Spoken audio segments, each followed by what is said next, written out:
Is there something in Williams' game that makes him vulnerable or that you'll try to take advantage of going into the fight on Saturday? There's the thing about fighting. I mean, everyone has their own skill sets that they bring to the table and things that make them dangerous. But at the end of the day, it's a fight. It can go any way at any moment. So I just kind of try to keep my base and push the pace of the fight and just kind of overwhelm the guy and look to break him. You fought a lot this year, coming into this fight. I believe this will be your 5th fight this year. Do you aim to stay busy? Is that something that you want to do? Because a lot of fighters don't fight as often as you. Or is it just something that happened? You just happen to be healthy after all of these fights and take the next one? Yeah, I've been blessed to be able to stay healthy after all these fights and the opportunity to represent himself. So I took them as they came. I mean, been fortunate not to get any serious injuries, anything like that, and been able to stay active. So yeah, I'm definitely fortunate for that. And if I can continue to fight this consistent, I'll be more willing to do that as well. Having this fight in Brazil, and obviously it's a different time zone, long travel, a whole different setup than fighting here in the U.S. What has that been like for you? I've been letting up the fight here last summer, so I kind of knew what to expect with travels and being able to get certain foods that I'm not used to or things like that from being in Brazil. But this time around, I feel like I'm more prepared for it. I know the crowd's not going to be on my side, and they're going to chant things that aren't necessarily nice towards me or whatever. So I kind of know what to expect being in Rio, fighting here last year. So that takes a little bit of stress off. Like I know it's not going to be anything that that's going to overwhelm me or have me distracted from the fight, so I can focus on the fight a little bit more. Do you embrace that underdog role? Is that something that fuels you during a fight or leading up to the fight? Yeah, I mean, I try not to fall into too much of the, well, this guy's underdog and overdog because our favorite, because it can affect how you look at the fight. I don't want to overlook any opponent, because like I said earlier, any opponent can beat any guy at any moment or whatever. So I try not to fall in that too much, and whether it's me being an underdog or me being a favorite, just kind of know that I'm going there and this guy's trying to beat me, so I have to beat him. And heading into this fight, like I said, you're on a 4-fight winning streak. This would make it 5 if you win. Do you feel pressure, kind of like other fighters do now, to kind of call out people ahead of you, try to move up the ranks? Obviously, you're focused on your opponent and getting the win.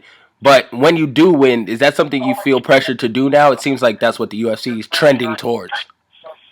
No, not at all. I mean, I'm just the guy that's going to go in there and work my butt off, and whenever the opportunity presents itself to perform again, I'll be more willing to take it. I mean, I think me going in and fighting fights in this year is making a statement in itself, and it shows that I'm not only willing but able to fight anyone at any moment, anywhere. So I just think that's going to speak for itself, and I'm pretty sure those opportunities will start coming available after I win this fight. No, definitely. Not too many people can say that they have a 4-fight or it could be a 5-fight winning streak in this division. Welterweight is a stacked division. How do you feel about being in that division? Obviously, you're one of the taller, rangier athletes in the division. Do you feel that gives you an advantage? Is that something you think that'll help propel you to the top of the division? Yeah, definitely. The build that I have in 170 definitely is going to allow me to beat a lot of guys, or it could be problems for other people. Like my last fight was an example of that. Like the guys know to be in the finisher or whatever, but again, at the night of the fight, he stood 5'9", I stood 6'3", and I was able to just give that more punches and control most of the fight. So I definitely think things like that are going to help me as I keep climbing the ranks. How long do you see yourself in this division? I mean, is this like a permanent division for you? Because a lot of guys who are tall, the weight cut gets to be a lot after a while, and they end up moving up. Is this the division for you, and how do you handle that weight cut?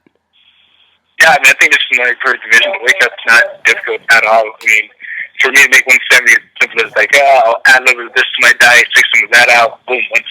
So it's not too difficult at all for me to make the weight cut.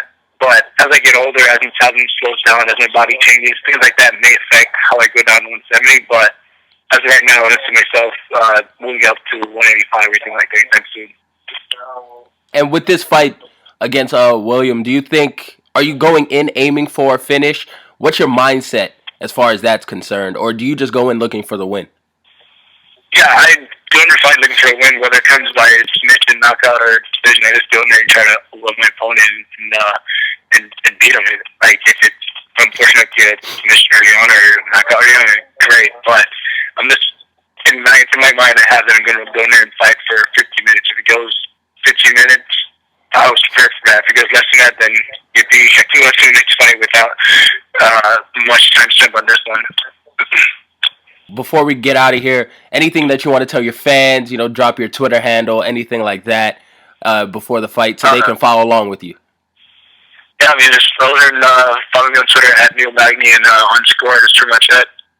All right, sounds good, man. We'll all be watching Neil. You headline, obviously, the Fox Sports 1 card, so everyone will be watching your fight. Thanks for joining us. Awesome. Thanks for having me.